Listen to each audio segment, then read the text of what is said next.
How's it going, everybody? I am Donut. I'm here with my fiance. Thermites. This is Black Lives Matter. All cops are bastards and trans rights supporting channel. If you're not supporting that shit, get the fuck off this channel. We are watching the World's End. Okay. We had just watched Hot Fuzz previous to this. Didn't do a reaction to it because we'd both already seen it. Yeah. And it's just, I'm not sure if that one would have been worth a reaction, even with us both having seen it.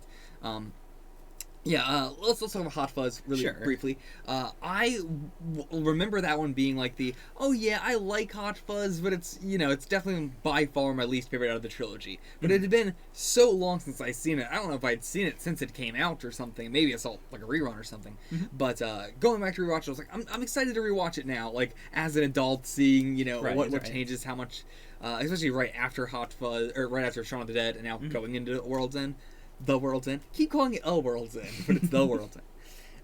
But yeah, still was not a big fan of it. It was okay. Like it was as good as a regular movie. It wasn't standout. Yeah, I would say that's probably also why I never got around Shaun of the Dead. I can understand that. Like just as I already didn't like zombie movies and stuff. It was already like I was already biased against it.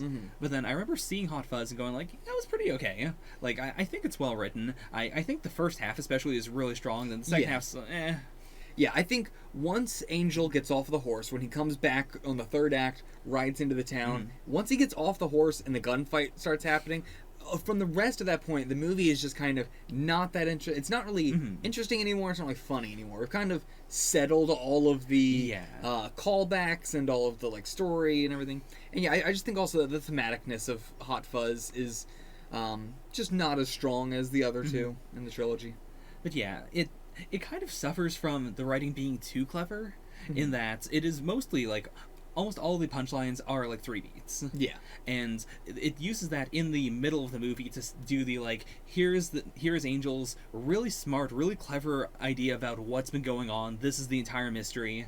And it also tends to pay off a lot of the early ones as a like, the movie's coming to an end. This is it. This is the finale. We're wrapping everything up. Yeah. And then in the final act, we touch on all of those again. And it is fun, but it does feel like, well, we kind of already did all of this. Yeah, and it's definitely Shaun of the Dead, extremely fun as a rewatch. The World's End, I've seen multiple times, very fun as a rewatch. Okay. Hot Fuzz, I think, is the best watching it for the first time, and then every time after that is just not that. It is a murder mystery thing that is not a very good. Like its whole point is, it's not supposed to be a very good murder mystery or anything like that. It's a very like on the surface level, like why is nobody doing anything about this very obvious thing? But that makes it on a rewatch very like there's not much else. Even as somebody who'd only seen it like twice and remember jack shit, I apparently remembered basically everything. There's just so much downtime of nothing really happening. So Hot Fuzz, I do like it. It's just like as a part of the Cornetto trilogy, it's so overshadowed by the other two, which is crazy because I think a lot of people say it's their favorite, which I don't understand. But what do you know about The World's End?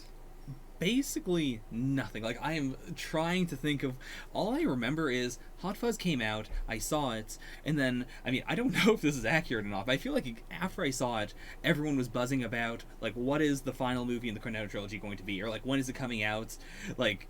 And it took a while for it to come out. So most of what I heard was just, the not sequel to Hot Fuzz, but the next one in the trilogy. Like, when is that coming out? We're excited for it. It's gonna be good. Okay. That's literally all I know about. I don't know what the characters are. I guess I know what the actors are gonna be, or some of them.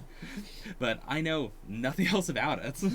I'm actually very unfamiliar with I don't know when the Cornetto trilogy was coined. I don't think I remember hearing anything about like the term Cornetto trilogy until way after A World's End came out. Like I remember being confused when people were saying Cornetto trilogy and being like, what the fuck are you talking about? And I had to look it up myself and be like, that's what it's called. I've always just called it the Simon Pegg and Nick Frost movies. Right.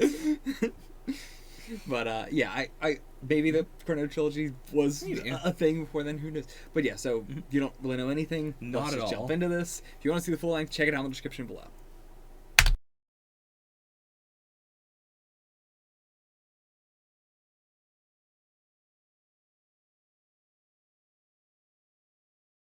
We are here to talk about World's End. Let's discuss this shit now.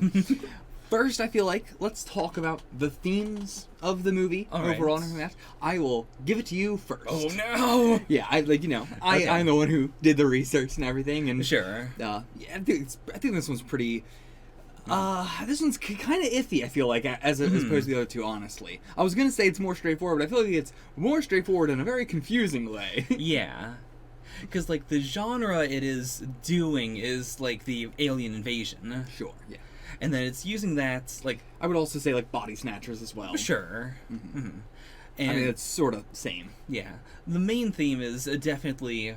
like the idea of being stuck in the past, or being stuck in your glory days, and the like reality of what were your glory days, or like the reality of whether the past was really good or not. Yeah, I will also say the next like extremely big theme is starbucking. Yeah. Just like the gentrifying, all that sort of stuff, but not colonialization. The more modern quote unquote like aspect of it that only affects white people, but not really tackling the colonialist side of things. Yeah, which again is the Edgar Wright thing to do. Edgar Wright, love him as a director, fantastic directing and writing and that.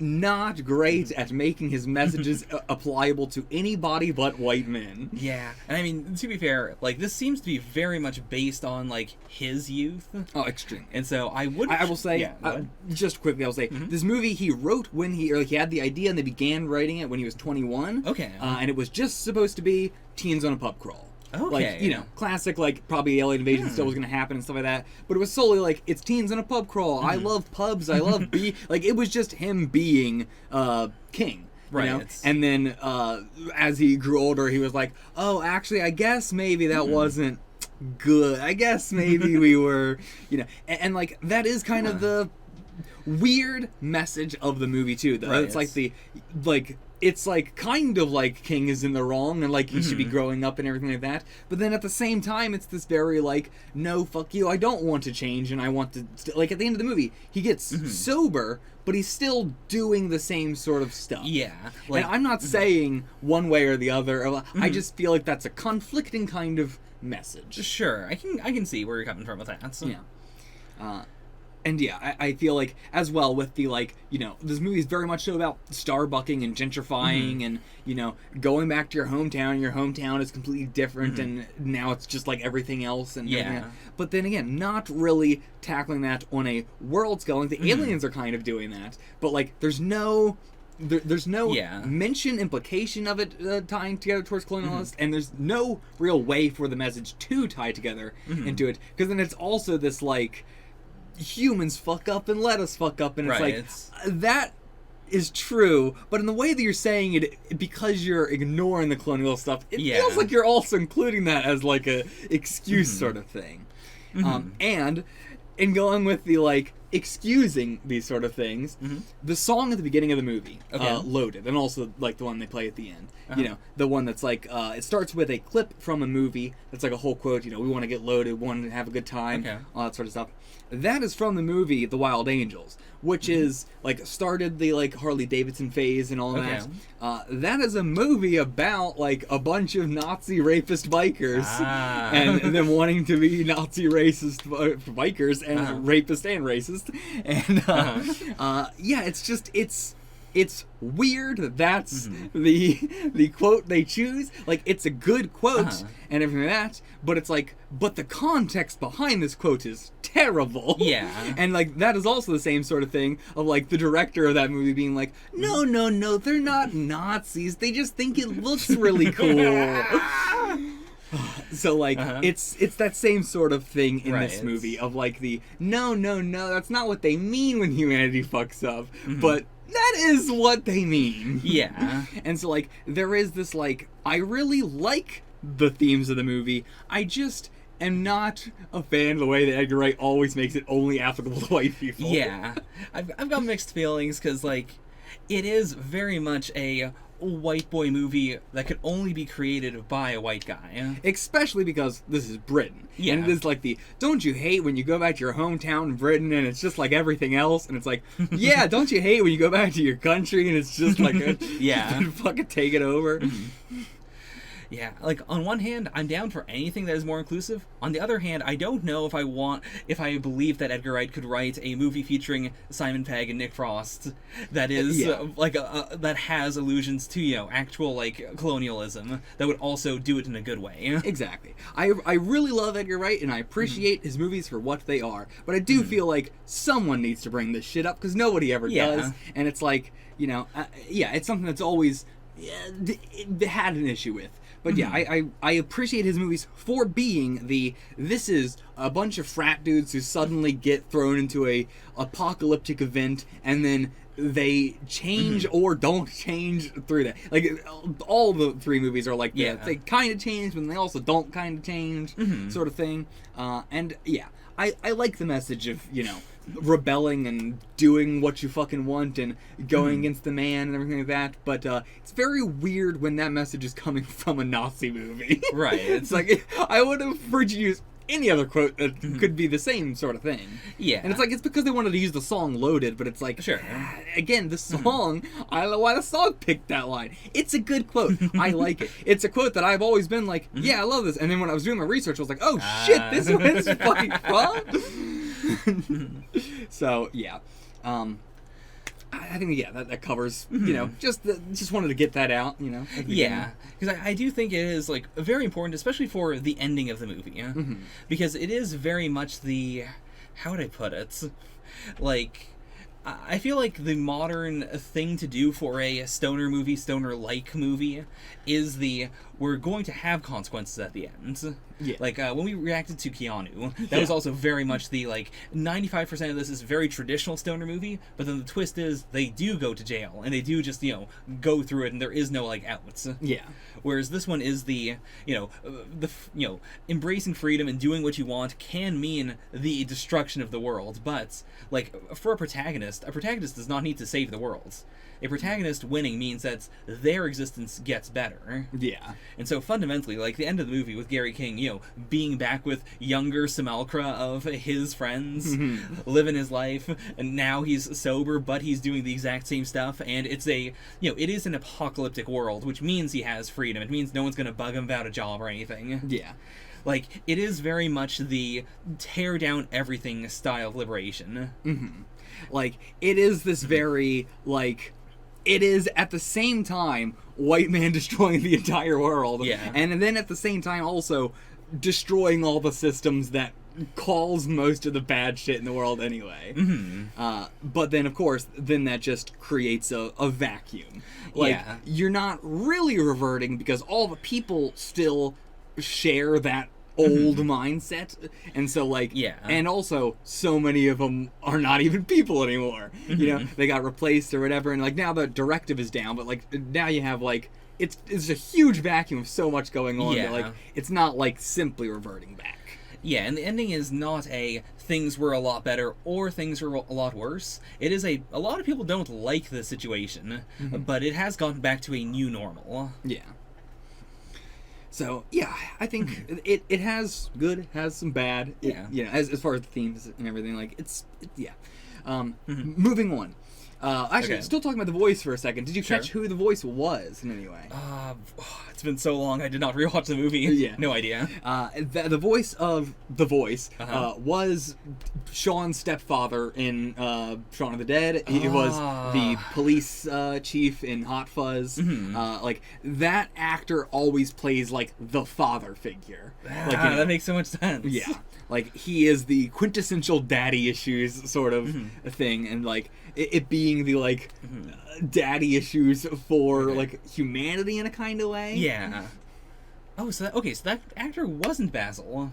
No, I remember we had, like, is that him for a second? Yeah. But, like, I mean, that was only, like, a second momentary thing for me that I was like, is that him? No, that's not him. Okay. I did forget entirely that he played the voice. It wasn't until I looked at the casting. Did not know that.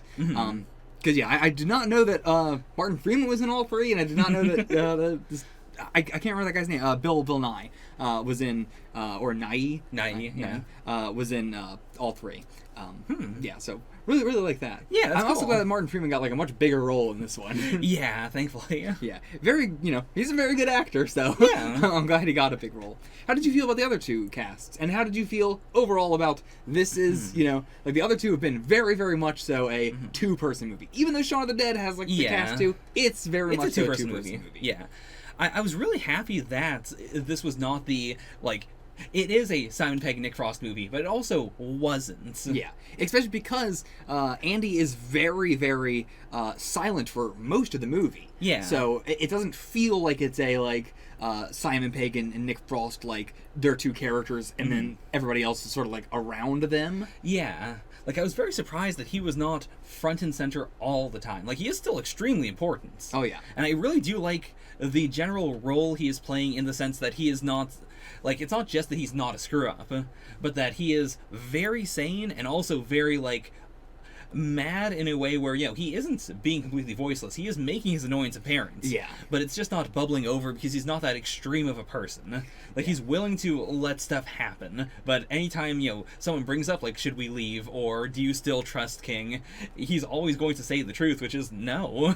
But I mean, you say that, but then at the same time, most of what he does in the movie is like the point of the movie where they're all like, okay, let's just leave. Andy can drive, and then he just downs all the shots and like, let's go, because like knowing at the end that there's this layer of he is maybe more obsessed with King than King is with him, and like I think I can see that. Also, while we're here, all of them having very medieval names: Gary King, Andy Knightley. What are the other ones? There's Stephen Prince. Stephen Prince, Oliver Chamberlain, and Peter Page. Yeah, like Yeah. You have the shepherd as well, the Reverend. So like I really like that. So cool. So Andy being the knight to Gary King. Yeah, it is like the king in his courts. Yeah, and like Stephen being this like the more separate one, the more like proper, the more like in control sort of like one, being the prince. Like the king always feels more reckless and more aggressive, whereas the prince is like the calculated one. Yeah. Yeah, and where to go from there? Well, we just continue talking about the how you felt about the whole cast and everything. Yeah, I thought they worked really well together, and I really appreciated that I couldn't divide them up into the easy, like, okay, this is the one that's gonna die, this is the one that is going to, betray them. I mean, to be fair, they do set that up in the very beginning of the movie. Can you tell me about that? In the whole speech, I guess we could go over it very briefly. There's a lot in that whole, monologue, but, they go to the first pub, there was drinking, there was fun, there was controversy, Basil was there. We see they get kicked out. The ladies. There was shots. There was drama in the bathroom with the fights and everything. But yeah, let me get to the people.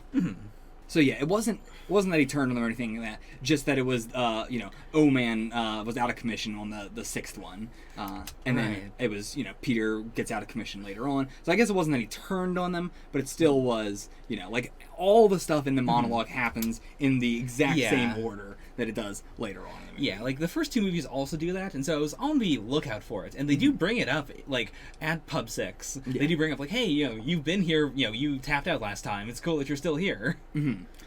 Yeah, so like I really appreciate that. They did foreshadow it a little bit. Yeah, like it's something where I'm glad you weren't able to tell who was going to turn on them or who was going to leave behind or all that stuff. I remember there was at one point in the movie where you're like, man, I can't believe there hasn't been any foreshadowing for anything that's happened later in the movie yet. I've been really looking out for it. And I was like, there is actually also foreshadowing as to why this town specifically was like the one that was like seemingly taken over by aliens the most. Like why this one was like the most like there was like two people that were not there. Did you catch it at all? No. When they enter in, it is the first roundabout ever built. So assumingly it is something like they plant the places that they plant are places of very like old. Like if this was one of the very first place that ever had a British roundabout, that must mean it is insanely old. Sure, yeah. And so like that is sort of what they were going for. Okay, there. Makes sense. Also, like this is the oldest town, and yet it is getting gentrified. Yeah, that as well. Very very small thing, but still there. While we are still on the foreshadowing talk, I mean, there could be... we could be on this for hours. It's more just a rewatch the movie sort of thing. But let's talk about the pubs, because that's something that, like, still has not, like, come out officially as, like, here's what each of the pub names were, or anything like that. Okay. It is still up to interpretation. Okay, so, cool. Yeah, I think we should, I'll tell you them and see what you can guess. Sure. So pub 1, the first post. Obvious. Yeah, explain. I mean, just that it's the first one. Sure. Like I know, in the movie it was the first ever post office. That as well. Which also signifies town as being super old. Yeah. But I assume that is just, this is the start of the journey. Yeah, it's the start of the journey. It's the first post as opposed to, like, a signpost. It's the first post as in the post office. Yeah, there's just a lot that goes into it in that regard. The second one is the Old Familiar. The only thing I think of there is that does, like, pay off the punchline of the first post is gentrified, but it's just gentrified. The Old Familiar is the one where they King plays up a little more how he remembers it being exactly like how it was, and then they go in and it is literally the set of the first post. Yeah, that is basically it. It's like the Old Familiar is not familiar in any way whatsoever. Also, that is the one where Sam appears, like where Sam comes in. So, okay, the Old Familiar. The third one is the Famous Cock. The Famous Cock. That was not the one with the bathroom? Or no, that was the one with the bathroom, right? I don't believe this is the one with the bathroom. No. Okay, never mind then. Like, when I say bathroom, what I mean is not the bathroom fights, but when King tried to go into the girls' bathroom. Oh, I think that was in the Old Familiar, actually. Yeah, so it was the Old Familiar that he tried to go into the disabled with. Huh. So yeah, Famous Cock was third, and I don't believe that was the one with the fight. That was just the one where they, that was the one where they were immediately kicked out. Right. That was the one with Basil there. It was the one where he like drinks the drinks outside. Okay, yeah. In that case, I have no idea. That's simply like that's the one where he really tries to play up the I am Gary King. You recognize me, right? I am Gary King. And they're like, oh yeah, I recognize you. You're banned here. Get out. But yeah, it is like he is the Famous Cock. He's trying to be the cock of the walk. Right. He's trying to that one. Yeah. Okay, I get it. That's really good. Also, yeah, I guess I didn't take it that way, but also they're banned because he is a famous cock. Like he's just a massive famous cock. Right. Okay, pub 4 is the Cross Hands. Okay, that is the one with the image that is 4 hands out, 1 hand in? No, it is like 4 hands all like doing this to each other. Like interlinked and everything. No, okay, it is 5 hands. Okay, so it is 5. It is 5 hands. Okay, never mind. Yeah. I guess that's just like they all fight. Oh, no, wait. No, that's not how they weren't all in the bathroom during the bathroom fight, were they? They were. So I guess that's just it. Just the fact that they were all together in the fights. Yeah, it's just like them all working together as a team for the first time because they were fighting so much up to that point. Yeah. And it's like crossing hands as in like fighting. Like trading fists, crossing hands, that sort of thing. Okay. Yeah. Could also be highlighted. I don't think I buy this one. That it could be the way the robots fight, where they always fight like this, like with their arms outstretched and everything. I don't. Bit more of a stretch. Yeah. Okay. Also, the way that the robots fight. I never really understood it till just now. Like, it was the kind of thing where it went over my head completely. Okay. Do you understand why the robots fought the way that they did specifically? Like, always like this? No idea. It's because, like, the way they're trying to fight is just to grab your face and suck your DNA out. Like, not suck your DNA out, but, like, get your DNA. Like, what they did to Peter in like the forest when he was fighting his bully, and they all surround him and grab his face and like do the big blue light suck thing. So like they're not trying to like punch or anything. Like they're just trying to grab your face to get your DNA, so that way, you know, they can just replace you. I guess that makes sense. Yeah, because I guess it is they couldn't get DNA if you're dead. Maybe, I don't know. Like, I guess it's the easiest way to get DNA without causing damage. Yeah. Because they... Yeah, also that's a good point, or else the DNA you get would always be damaged. Because when they describe how they get DNA, like when Basil is explaining it, he always describes it with liquid. That's true. It was like, you know, if it's like you drink out of a drink, or you... and there's a bunch of other examples, just hair or whatever, fingerprints maybe. I don't know, like fingerprints was it, but... Yeah, I'm pretty sure he specifically didn't mention anything like physical that wasn't liquid. Yeah, I guess it was like the kiss or the you know, But so that is interesting. Yeah. Like they could definitely do it in so many other ways. So why? It definitely makes them more distinctive. Like the classic "we need to get your DNA" thing is we're going to like use a needle and stab you. Yeah. But yeah, it is interesting. Yeah, they can get it many other ways, but that is the reason why they fought that way. Okay, cool. So the Pub 5 is The Good Companions. The Good Companions. Oh, that really feels like it's kind of just crossing over with Pub 4. Yeah. That is, I mean, they were definitely talking about how to fight. Wait, is that also where they met the Reverend Green? I don't believe so. I believe that was 6. Yeah. Okay. There is a reason why it's The Good Companions, more so than like... Was that where they met the trio? No. Maybe, but I don't think that's the reason. But I don't even think that's the case. I think that's in the 6th one. Okay. The Good Companion is just the Good Companion because that's like the one where on their way there and leaving it, and during there they have to act like good companions. You know, like act like nothing's wrong. We're just happy, enjoying time. Sure. It's the one where I'm pretty sure they just go in, they drink, and they leave. That's it. I don't think they stayed around at all. All right, fair. Yeah. So the 6th one is The Trusty Servant. That one I think makes enough sense if the Reverend Green was there. Oh, yeah. That is pretty much like the main reason. But yeah. Oh, yeah. It's also the one where Oliver gets assimilated, so that's also the Trusty Servant there. Yeah.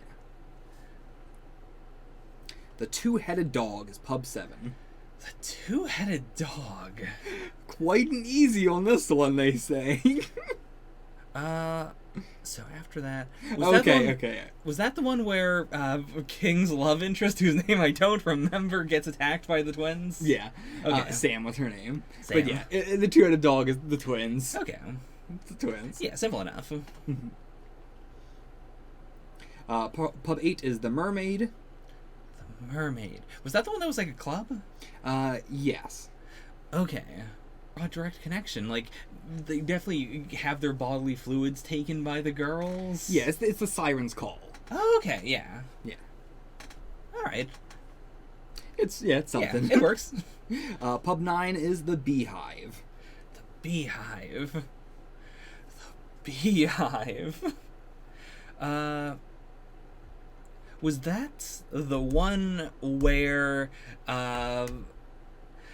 the collective just straight up says, like, hey, you want to join us? Yeah, that's the one where, like, the teacher comes out and everything. And yeah. I was thinking of the teacher. Yeah. It's like the, hey, do you want to join the collective? Do you want to join the Beehive? Do you want to, Okay, yeah, that's good. Yeah. Pub 10, The King's Head. The King's Head. See, my immediate response is that the one where Gary King dies? But I know that is definitely not the case. What the fuck did they do at the King's Head? Or, was that the first time where he tried to do it on his own? Because he tries to do it on his own, and then he tries to do it again at the World's End, like where he ditches everyone. Yeah. Was that the first time where he ditches everyone? Yes, that is the first time where he ditches everyone, I believe. I guess that was where I was trying to. I mean, like, yeah, he ditches everyone, but Andy still is like following after him and everything like that.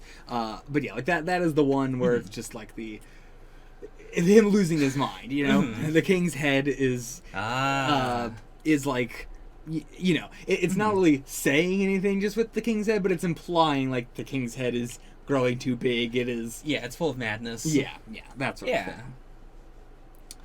Yeah. Then Pub 11 is the Hole in the Wall. That's where they shack up, right? Or wasn't that a clubhouse? Was that a pub? That was a pub. They were in it very, very briefly. Okay. I mean, this is the second to last one. Yeah. So I guess that's just a little, a hole in the wall in the sense of super easy one to get. A small, tight location where they are hiding. Nope. No. Was there a literal hole in the wall? Yeah. Oh, is that the one where they drove the car? Yeah. It's just the car drove a hole in the wall. Right.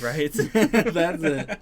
And then finally, the world's end. Very self-explanatory. Mm-hmm. Yeah. Not really not really anything to go on there. Yeah. I do think it isn't, like, when did you get that this was going to be the world's end, the movie? Like, when did you get that the movie was about the world's end? Because that's something that I figured you were going to get immediately, but then happened in the movie, you're like, I don't know what this is going to be about. Like, I don't know what the twist is going to be. I mean, from the start, I figured that if it is going to be a zombie movie or whatever, like, if it was a genre movie, I figured it would be about stopping the world's end. Like, okay. I guess I never said this, I did figure that they would never actually enter the pub. I assumed they're going to, like, blow it up with a rocket launcher or something. Okay. Like, as a, we've prevented the world's end.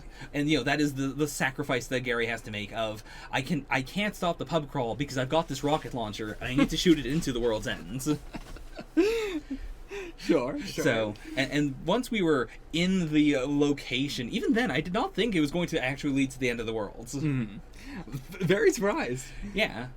But yeah, that's like, I think even while I was watching, I think once the like I mean, I went into it immediately knowing, like, okay, this is going to be they're doing a pub crawl and the world ends. Like, as far as I remember, I think the trailers do a really good job of just selling it as a pub crawl. Okay, cool.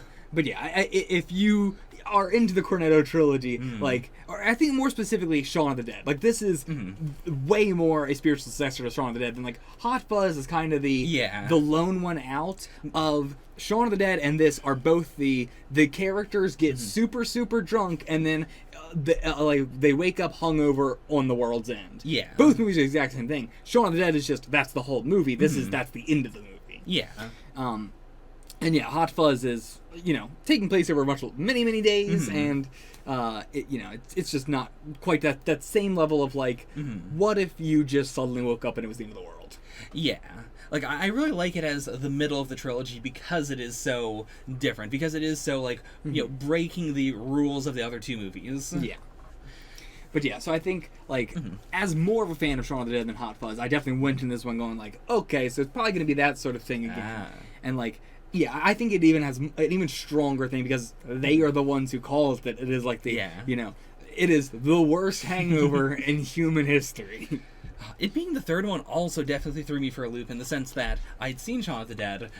We'd rewatched Hot Fuzz, and I didn't know what this was going to be because I figured it had to be different from both of them, in the same amount of difference as Hot Fuzz was different from Shaun of the Dead. That's a good point. Yeah. So that really threw me for a, like, I don't know how you would split that difference. And also I don't know what the movie is going to be about in terms of overall genre. And then, there are so many things that threw me off. So many layers. It's very glad. I'm glad you went into this not knowing, like, any of that sort of stuff. I really appreciate it, because there were also so many parts in the first half where I could tell, like, even when watching Shaun of the Dead, there were so many parts in the first half where I was like, okay, this is definitely setting up something, or this is a very deliberate thing that will pay off in some way, but I have no idea how. Yeah. And I got that a lot from World's End. It was a lot of, like, I can feel that this scene is something that will pay off, but I don't understand how or why. Yeah. I appreciate that. It honestly has a very... How do you feel about the very traditional movie sort of thing of bringing up Andy's accident, like, throughout the whole movie, but then not explaining what that is until the end of the movie? Like, that is a very, very... non-Edgar Wright thing to do, way more of a traditional sort of movie to do, where, like, Edgar Wright just like, I'm just going to straight up tell you the thing, and then straight up tell you the thing again later. Yeah. But yeah, that was the very, like, traditional, we're going to hint at something, but not explain it. Yeah. I think it fits Andy, like, his role in the movie very well, because again, he is very quiet, he's very understated, but he has, like, a strong opinion throughout it all. Mm-hmm. Like, it fit very well as the, mysterious, was this something he did that was really, really messed up? Like, is King covering for him based on something else that, that was actually all Andy's faults? Yeah. It added this air of not desperate mystery, but it made it a lot more interesting. Mm-hmm. Yeah, I really liked its inclusion. It feels out of place, but I really like that. Yeah. So, Shaun of the Dead, Hot Fuzz, you've seen the action in those. Mm-hmm. Now you've seen the action in this. Talk about that. Definitely head and shoulders above the other two. Like, the action in Shaun of the Dead is decent, but it's comedic. They're not really trying to do any actual action scenes. Yeah. And I think it does set that up very much with the extremely inept way that the main characters fight zombies. Mm-hmm. It is very much the, like, okay, after the first scene where they try to, hit a zombie over and over again and it fails because they're not using lethal weapons. I was like, okay, fine, I get where I'm going with this. Hot Fuzz is disorienting. Hot Fuzz is a real... It's the 1,000 cuts a second sort of thing. Yeah. Whereas World's End does have, like, action scenes that feel like they would actually work in, any type of action movie. Mm-hmm. I didn't have to suspend my disbelief at all for any of them, because it is also the main characters are doing, like, they're fighting like normal people, and that comes with the caveats of, they're not going to be able to take out all these things in one hit each, because they don't know how to fight. Exactly. And, like, as the movie goes on, they become much better fighters throughout the movie because they are getting drunker, and they specifically went out of their way to get the choreographer for the fight scenes in this movie is the same choreographer that does most of Jackie Chan's movies. Because they wanted someone that choreographs drunken fights. Right. And whereas in Drunken Master, it is like the more he has to drink to be a better fighter. Right. But this is they are better fighters not because like they now know martial arts. It's like it's not that sort of thing. It is way more that they just are getting that Dutch courage. Yeah. You don't normally you would normally pull your punch a little bit, or you would normally. You wouldn't be fighting to your fullest because you would be worried about hurting yourself and blah, blah. Them in the movie are never worried about hurting themselves. They do so much jumping and leaping off and stuff. Like, they feel like they're drunk during the fight scenes way more than, like, when they're just, like, talking. Yeah. But, like, all of Edgar Wright's movies, I like having this level of, the characters drink so unbelievably much, but they never feel that drunk. Right. Like, their drunkenness sort of changes scene by scene, and it's a suspension of disbelief you have to have, but I really like it. Yeah. It's like having, like, a superhero show where, like, most of your characters are, just have really tough skin. Like, they can be punched and it's not going to hurt them that much, even if that's not their power. Yeah. It has that sort of vibe to it where it's, like, it's easy to just go with. Sure. And, yeah, especially when it's, like, the case for, like, all three of the movies and stuff. But, yeah, I felt like it was the most well done in this one. Agreed. And I think it does fit the theme of, like, humanity being impossible to properly handle. Like, their inhibitions lower, like, how do I put this? If you think of the kryptonites to the aliens being, like, uninhibited thinking or uninhibited combat, then it is as they drink more alcohol, they get more inhibited, and therefore they can do more damage to anything that the aliens have created. Yeah. Which then ends with them being, like, 12 drinks deep each at the end of the world, screaming at the voice, and the voice being like, well, I can't fight against this. Okay, you win. Yeah. Yeah, it is absolutely excellent. I think my favorite scene in the whole movie is Andy giving the whole, like, monologue explaining what is going on to Sam, and then leaving the door by smashing his hand just through the window to open the door. Like, it's so not caring in any way. Yeah. Oh, it's such a good scene. I'm actually really sad that, like, Simon Pegg got lots of awards for, his acting in this movie, but Legitimately, I think that Nick Frost is a better actor than Simon Pegg. Agreed. Just in general. And I honestly thought, like, that his role here felt like a pushback to the classic. You know, you have the actor that is cast as Funny Fat Man, and then they are, like, his role in the previous two Cornetto movies is definitely Funny Fat Man to some extent. Whereas this one felt like a big pushback. Like, he has way more interiority, he has way more, like, to his character. He is, like, he is more, like, how do I put this? Like, not protagonisty. He is more like Western protagonisty, and then King is way more like shonen protagonist. Well, I would even say further back Western protagonist. Okay. Like, I would say he is based off of like the Wild Angels sort of thing. Like, he is based off like a biker sort of persona. I can see that. Like, yeah, he has that. I mean, that's what the end of the movie is. Yeah. Like, he has a very, very heavy Western vibe. But like, what you mean by Western hero for Andy is like, you mean like modern Western hero. Yeah. Yeah. And, like, yeah, I would agree, like, Andy is the badass of this movie. Like, it is, like, Gary is, you know, doing okay. Like, Gary is good at running away and stuff like that, but, like, Andy is incredibly good at fighting. But Gary could barely handle himself in the bathroom, but then Andy comes in and just, like, destroys everybody. Yeah. Or, like, in the bar fight where Andy was just, like, taking on the whole bar. And, like, yeah, Andy in this movie is incredible. I love his character. It's so fucking good. Yeah, I just love the aspect of, like, he is the mature one, he is the most, like, moving one and pissed off about everything, but I love that aspect that he is probably more obsessed with King than King is even with him. Right. And, like, I think that adds so much, like, I can see myself in that character, too, you know? I can see it. Yeah. And again, you know, as we've always talked about, just love the homoeroticism that we always have to have between their two characters.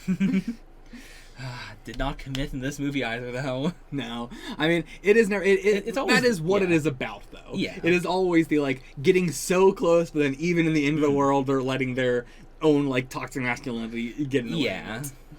At some point, I gotta show you behind the scenes for this movie, just for the fights. You know, the fights are so fucking cool behind the scenes because, you know, just in the way that, like, the body parts pop off and everything. Like, it's so interesting. They do such a good job of weight to, like, the actual. Sometimes there is CG, like, you know, there's some CG, some practical. It's a really good mix of both, so it's hard to really, like, say. Even I'm not sure what's CG and what's not in this movie.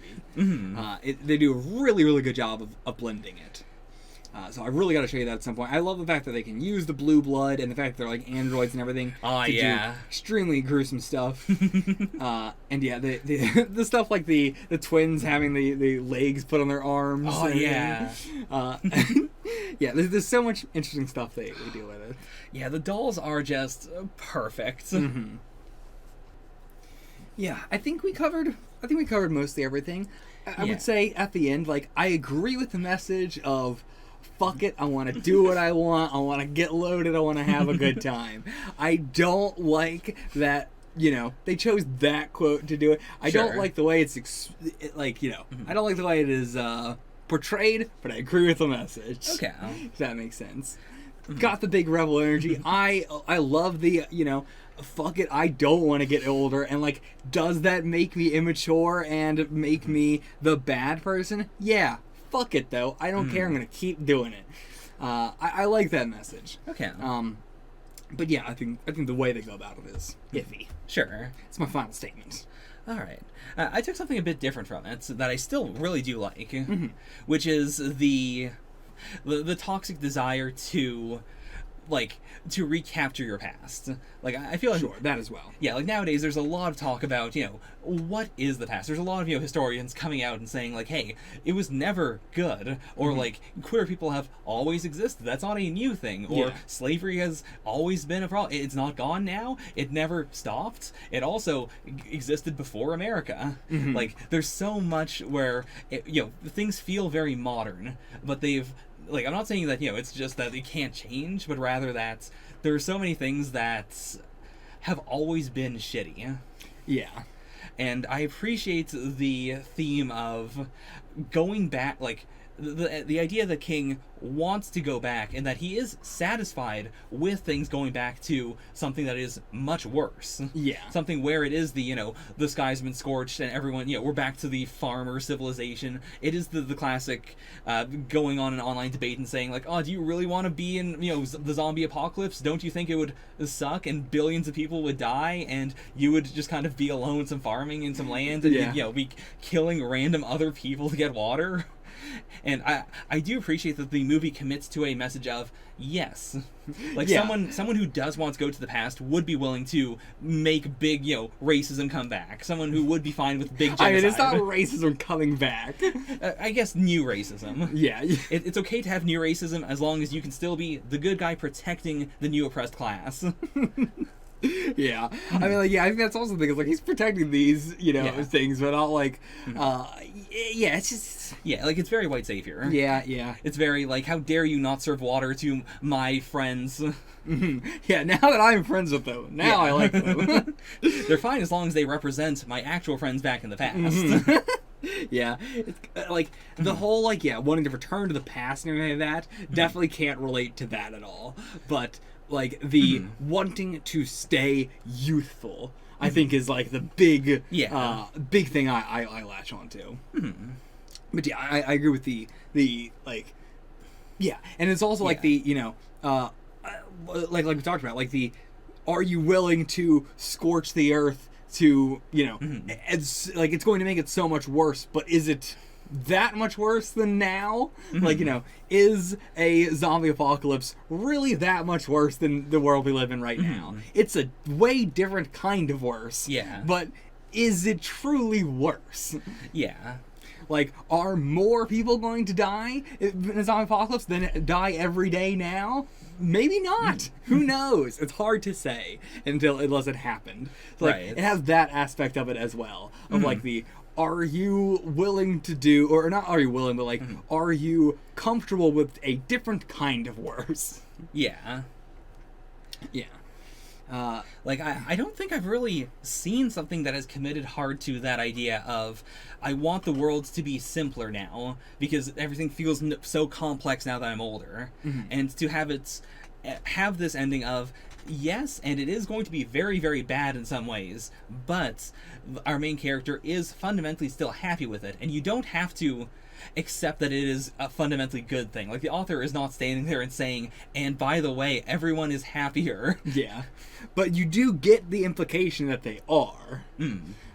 Like, especially with, like, the big, thing of this movie is just simply, like, having a job is bad. Right. Which I definitely fully agree with. Like, I think that's also something I relate to a lot. Like, all the characters in this movie are happier than they were at the beginning, even if they are living in a far worse world, simply because they don't have to work a job. Well, I mean, I'd say it's more that they don't have to exist within capitalism. Sure. They have jobs. We see all of them doing jobs. Yeah. You're right. That is exactly how I meant it. Like, they don't have corporate jobs. Sure. They're not like a tiny cog in this machine. Yeah.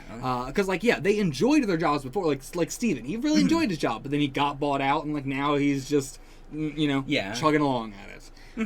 And like, I appreciate that message the most of like the as worse as everybody's life is, and their whole like their just everything is worse off, but that makes it all better. Get that. Anything else you gotta say before we end this? I think we covered it all. I think so. All right. Overall, good 3 movies. Yeah. Very good. Did we see a Cornetto before the very, very end? Like, obviously there's the scrap of the paper at the very end. I think it's just the scrap of the paper at the very end. Because I didn't want to say this before confirming that, but I do like how that does feel very much like and this is what you've been waiting for. Yeah. Yeah. So we'll see you guys for whatever the hell we do next. Yeah.